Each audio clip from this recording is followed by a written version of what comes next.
State को union territory जो बनाया वो आर्टिकल 3, आर्टिकल 1, आर्टिकल 4 और 5 की वायलेशन है। आप नहीं कर सकते इस तरह, क्योंकि व्यूज ऑफ द असेंबली लेने हैं तो असेंबली ही जब नहीं है, पार्लियामेंट अपने आप को व्यूज कैसे दे सकती है? पार्लियामेंट जो है वो रीऑर्गेनाइजेशन एक्ट भी उसी ने करना है और असेंबली का व्यू भी देना है उन्होंने, तो दोनों चीज़ें वो नहीं दे सकते हैं। वो एक बड़ा पेचीदा सवाल बीजेपी वाले लोगों को बेवकूफ़ बना रहे हैं कि जी वहाँ पत्थरबाजी खत्म हो गई, वहाँ स्कूल पहले भी लगते थे और इससे अच्छे रिजल्ट भी आए, वहाँ आईएएस भी उस दौर में किया लोगों ने, स्कूल भी चलते रहे, टूरिज्म भी चलता रहा, सब कुछ होता रहा और झंडा भी इससे पहले भी लहराते रहे, 15 अगस्त के दिन भी, 26 जनवरी के दिन भी।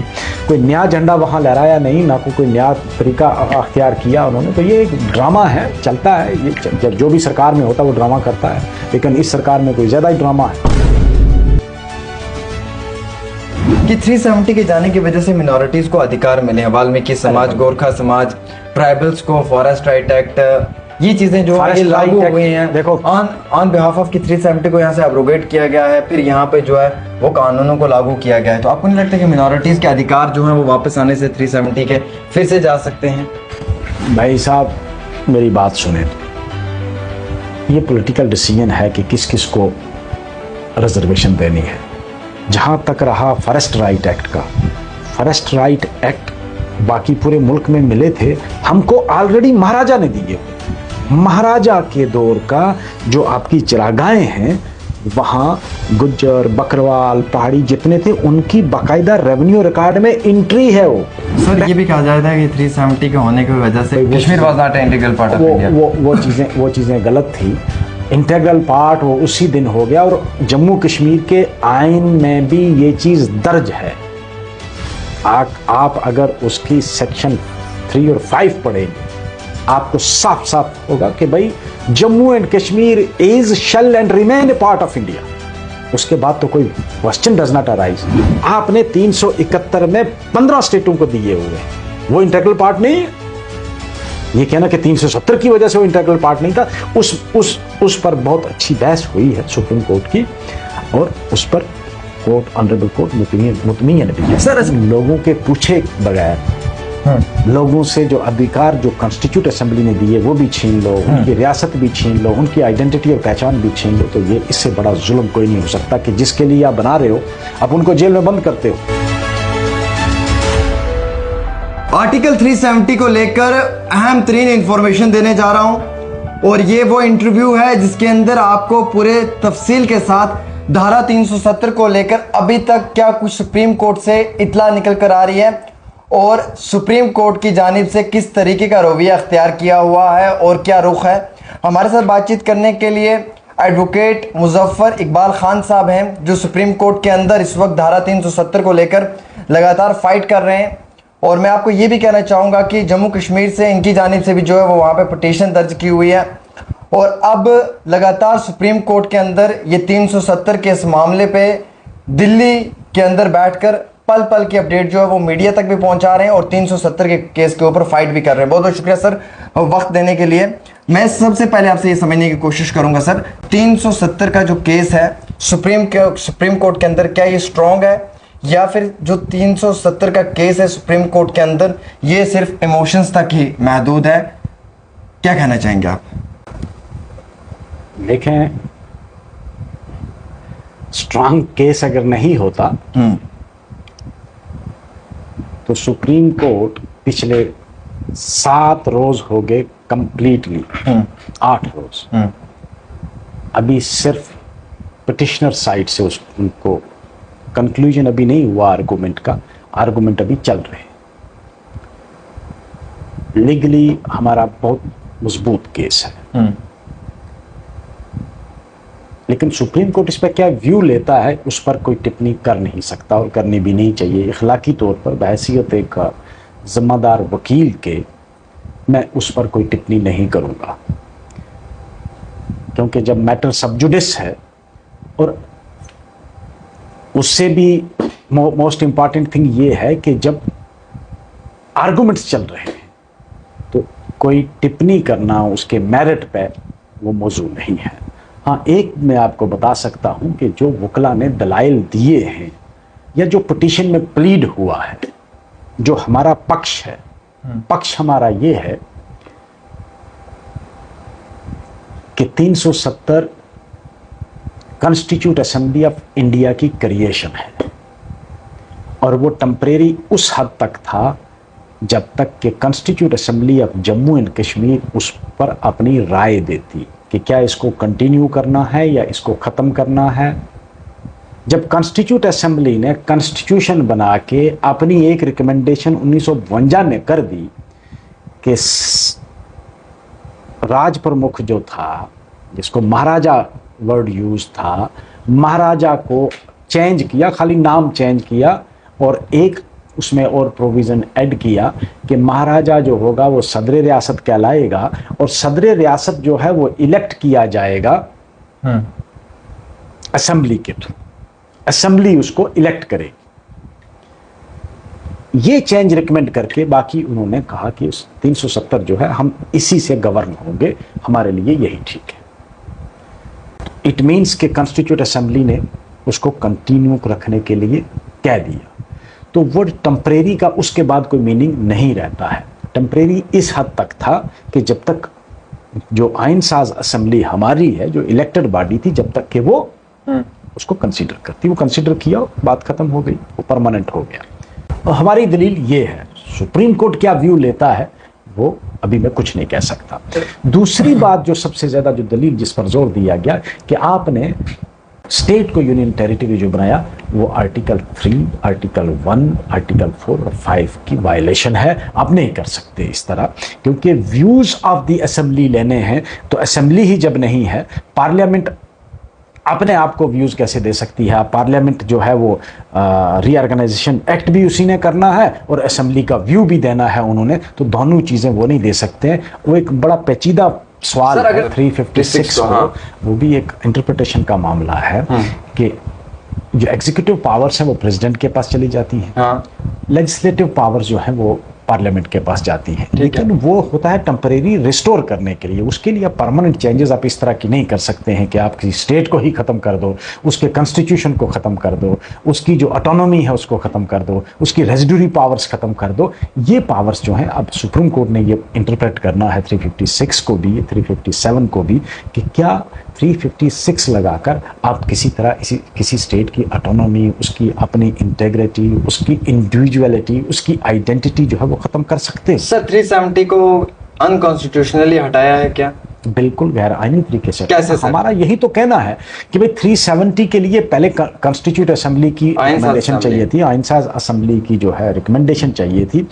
इन्होंने क्या किया है कि आइन साज असेंबली के लिए अमेंड किया प्रेसिडेंट ने, प्रेसिडेंशियल आर्डर के थ्रू आर्टिकल 367 को। वहां कॉन्स्टिट्यूट असेंबली की जगह कहाँ पढ़ा जाएगा? लेजिस्लेटिव असेंबली, और लेजिस्लेटिव असेंबली भी नहीं थी वहां उस वक्त। तो कहा लेजिस्लेटिव असेंबली, क्योंकि प्रेसिडेंट रूल है तो लेजिस्लेटिव असेंबली की पावर्स जो है वो पार्लियामेंट के पास है, तो पार्लियामेंट रिकमेंड करती है प्रेसिडेंट को कि आप इसको हटा दो। बिल्कुल ही मतलब समझ लो कि एक fraud of the constitution. Sir parliament में मेजोरिटी में हुआ ये? मेजॉरिटी माइनॉरिटी का सवाल ही नहीं, जब आपको इख्तियार नहीं है। अब कॉन्स्टिट्यूट असेंबली की पावर जो है वो पार्लियामेंट नहीं एक्सरसाइज कर सकती है, वो मेजॉरिटी हो या माइनॉरिटी हो उससे कोई ताल्लुक नहीं। पहले यह है कि पावर है आपके पास, जब पावर ही नहीं है। सर 370 को किस बुनियाद पे हटाया गया था सर? बुनियाद तो उसी में दी हुई है कि भाई प्रेसिडेंट रिकमेंड कर रहा है अमेंडमेंट 367 में पहले कि कॉन्स्टिट्यूट असेंबली जो है वो पढ़ी जाएगी लेजिस्लेटिव असेंबली। लेजिस्लेटिव असेंबली थी नहीं, कहा कि क्योंकि लेजिस्लेटिव असेंबली 356 में पावर है पार्लियामेंट को, तो पार्लियामेंट रिकमेंड करती है। सर 371 को क्या रिपील करता है 370 क्लास 3? क्या इसके तहत एब्रोगेट किया जा सकता है? उन्होंने क्लास 3 को इस्तेमाल करके पूरे आर्टिकल को अमेंड कर दिया, मतलब डी ऑपरेशनलाइज कर दिया।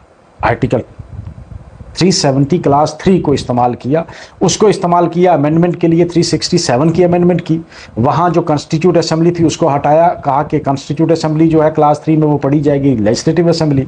लेजिस्लेटिव असेंबली की पावर जो है वो पार्लियामेंट इख्तियार करके उसको हटा दी। सर एक बड़ा अहम तरीन ये भी है कि जिस तरीके से दुष्यंत दावे जी ने बहस की, लगातार उनकी बहस को सब लोगों ने सुना भी, उसमें जो CJI है उन्होंने ये भी कहा कि या तो 371, अगर 371 है तो 373 का क्लास 3 एग्जिस्ट नहीं करता है, तो या तो पूरे का पूरा रहेगा या पूरे का पूरा खत्म भी होगा, इस तरीके की। ऐसा नहीं है, ऐसा नहीं है। उन्होंने कहा कि भाई 370 क्लास 3 जो है वो टू के बारे में उनको को कंफ्यूजन था, वो बाद में रिमूव हो गया कंफ्यूजन। जब उन्होंने 2 को दोबारा पढ़ा तो वो ठीक हो गया था कि भाई क्लास 2 जो है वो तो ख़त्म हो गई थी उसी दिन जिस दिन कॉन्स्टिट्यूट असेंबली बनी थी। कि उससे पहले जो गवर्नमेंट ने जो अपनी कंसेंट या कंकरेंस दी थी तो उसको लेजिस्लेटिव कॉन्स्टिट्यूट असेंबली के सामने रखा गया और उन्होंने अप्रूव दिया, तो वो और मामला था ये नहीं। सर 370 की क्या उम्मीदें हम रखें सर? देखो उम्मीद तो हम रखेंगे, जाहिर सी बात है, जब पिटिशनर है तो पिटिशनर तो उम्मीद रखेंगे जब तक कि फैसला नहीं आता। हमें तो मुझे तो सर गवर्नमेंट का कोई पार्ट अभी तक आया नहीं, अभी नहीं, अभी तो स्टार्ट नहीं हुआ है। अभी मुझे लगता है ट्यूसडे को भी हमारी तरफ से अभी कुछ पिटिशनर्स की जो दलाइल हैं वो बाकी हैं, उसके बाद गवर्नमेंट का स्टार्ट। सर ये भी कहा जा रहा है, जो सबसे इंपॉर्टेंट है, कि गवर्नमेंट ने कहा कि हमने अब्रोगेट किया 370 को, हालात नॉर्मलसी में लाए, यहाँ पे टेररिज्म को खत्म किया। ये चीज़ें कोई माना नहीं रखती हैं भाई, ये आईनी मामला है और आईनी बुनियादों पर ही इसका फैसला होगा। डेवलपमेंट पहले भी होती रही, अमन पहले भी रहा, लॉ एंड ऑर्डर की सिचुएशन कभी खराब होती कभी अच्छी होती, उसका आइन के साथ क्या लेना देना? मुझे ये बताओ, कोई ये तो बीजेपी वाले लोगों को बेवकूफ़ बना रहे हैं कि जी वहाँ पत्थरबाजी खत्म हो गई, वहाँ स्कूल पहले भी लगते थे और इससे अच्छे रिजल्ट भी आए, वहाँ आईएएस भी उस दौर में किया, लोगों ने स्कूल भी चलते रहे, टूरिज्म भी चलता रहा, सब कुछ होता रहा और झंडा भी इससे पहले भी लहराते रहे, 15 अगस्त के दिन भी, 26 जनवरी के दिन भी। कोई नया झंडा वहाँ लहराया नहीं, ना कोई नया तरीका अख्तियार किया उन्होंने। तो ये एक ड्रामा है, चलता है ये, जब जो भी सरकार में होता है वो ड्रामा करता है, लेकिन इस सरकार में कोई ज़्यादा ही ड्रामा है। सर क्या आइडिया है आपको, क्या महसूस हो रहा है कि कब तक 370 को लेकर जो भाई अब तो दलीलें जब मुकम्मल हो जाएंगी उसके बाद रिजर्व हो जाएगा, कुछ दिन लगेंगे जजेस को डिसाइड करने में। जाहिर सी बात है, मुझे नहीं लगता कि तारीख में इतना बड़ा मामला कभी इससे पहले सुप्रीम कोर्ट के पास आया है। बहुत बड़ा मामला है तो जाहिर सी बात थोड़ा बहुत टाइम लगेगा। सर कपिल सिब्बल जी ने भी कुछ दलीलें सामने रखी, कुछ बातें उन्होंने जो है वो सीजीआई के सामने रखी, शायद आपने भी सुनी होगी। बात है उनका जो कहना था, आप किस तरीके से वो देखते हैं? भाई देखो, दलीलें जो है इतने बड़े आईनी मामले में बहुत सारी दलीलें दी जाती हैं, कुछ जजेस एक्सेप्ट करते हैं, कुछ रिजेक्ट करते हैं, उससे कोई फर्क नहीं पड़ता। Finally it is the constitutionality, the virus of the act, whether it is ultra virus or intra virus, that has to be seen by the Supreme Court। दलीलें बहुत सारी देते हैं, वो दूसरी साइड से जब आएंगी दलीलें तब भी देखना सवालों की बुछाड़ें होंगी, वो चलता है, वो तो एक दैट इज रूटीन। 370 कॉन्स्टिट्यूशन से डिलीट हो चुका है सर? नहीं, 370 है अभी, डी ऑपरेशनलाइज हो गया कि भाई उसका जो अब कोई माना नहीं रहा। 370 तो अभी है, एक क्लास है वहाँ, आर्टिकल 370 इज स्टिल देयर, लेकिन उसको डी ऑपरेशनलाइज कर दिया कि भाई तो पूरा आइन, जब आपने सीधा कहा कि पूरा हिंदुस्तान का जितना आइन है वो लागू होगा, और सबसे बड़ी चीज कि जो रेजिडुअरी पावर्स थी, जो असेंबली की पावर्स थी, वो खत्म कर दी। सर ये भी कहा जाता है कि 370 के होने की वजह से Kashmir was not an integral part of India. वो चीजें गलत थी। इंटीग्रल पार्ट वो उसी दिन हो गया, और जम्मू कश्मीर के आइन में भी ये चीज दर्ज है। आप अगर उसकी सेक्शन 3 और 5 पढ़ेंगे, आपको साफ साफ होगा कि भाई Jammu and Kashmir is shell and remain A part of India. उसके बाद तो कोई क्वेश्चन डज नॉट अराइज। ये तो कोई सोच भी नहीं सकता कि भाई इंटीग्रल पार्ट है कि नहीं है, वो तो बियॉन्ड जुरिस्डिक्शन है, क्योंकि कॉन्स्टिट्यूशन इस पर कहता है, खुद constitution of Jammu and Kashmir में था, is shell and remain A part of India. That is not a question. ये सब लोगों को बेवकूफ बनाने के लिए है। इंटीग्रल पार्ट है, और सिमिलर प्रोविजन आपने 371 में 15 स्टेटों को दिए हुए हैं, वो इंटीग्रल पार्ट नहीं है।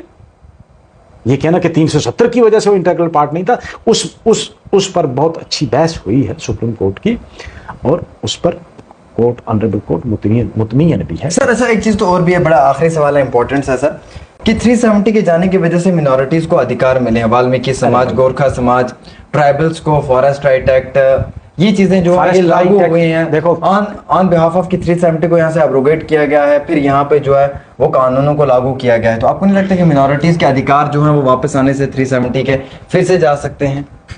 भाई साहब मेरी बात सुने, ये पॉलिटिकल डिसीजन है कि किस किस को रिजर्वेशन देनी है। जहाँ तक रहा फॉरेस्ट राइट एक्ट का, फॉरेस्ट राइट एक्ट बाकी पूरे मुल्क में मिले थे, हमको ऑलरेडी महाराजा ने दिए हुए थे।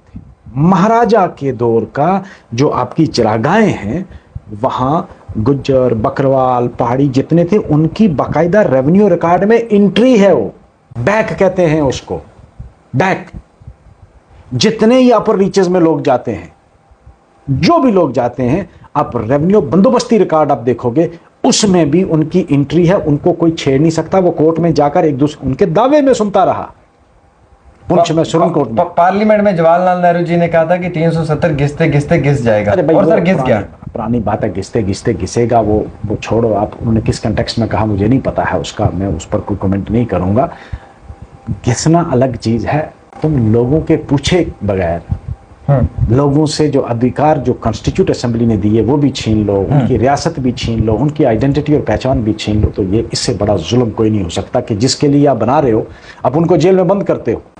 आप तो मीडिया वाले हो, आपको तो ज्यादा पता है मुझसे, भाई मुझे बताने की क्या जरूरत है। 5 अगस्त के बाद कितना अरसा कर्फ्यू रहा यहाँ पूरे जम्मू कश्मीर में, किसी को घर से बाहर नहीं निकलने दिया, मुझे भी गिरफ्तार रखा। कौन आदमी था जो गिरफ्तार नहीं हुआ उस दौर में? जिसका रिकॉर्ड में गिरफ्तार नहीं हुआ उसको घर में बाहर संतरी खड़े थे, बाहर नहीं निकलने देते थे। जितने लीडर थे आपने बंद किए हुए थे, क्यों बंद किए थे फिर? अगर लोगों की मर्जी से ये सब कुछ हुआ है और अगर लोग खुश हैं, आप इलेक्शन करवाओ, पता चले ना आपको कि लोग कितने खुश हैं इसके हटने से, वो जवाब देंगे आपको। कॉन्स्टिट्यूशनली मजबूत हैं सर हम लोग 370 को लेकर, बिल्कुल जम्मू कश्मीर के लोग बिल्कुल मजबूत है। हमें तो पूरी उम्मीद है, फाइट फॉर राइट सर। बिल्कुल हमें तो पूरी उम्मीद है कि सुप्रीम कोर्ट हमारे साथ इंसाफ करेगा या जम्मू कश्मीर की आवाम के साथ। चलिए बहुत शुक्रिया। हमारे साथ मुजफ्फर इकबाल खान साहब थे जिन्होंने दो टॉक अल्फाजों में जो है वो पूरी दलीलें पेश की।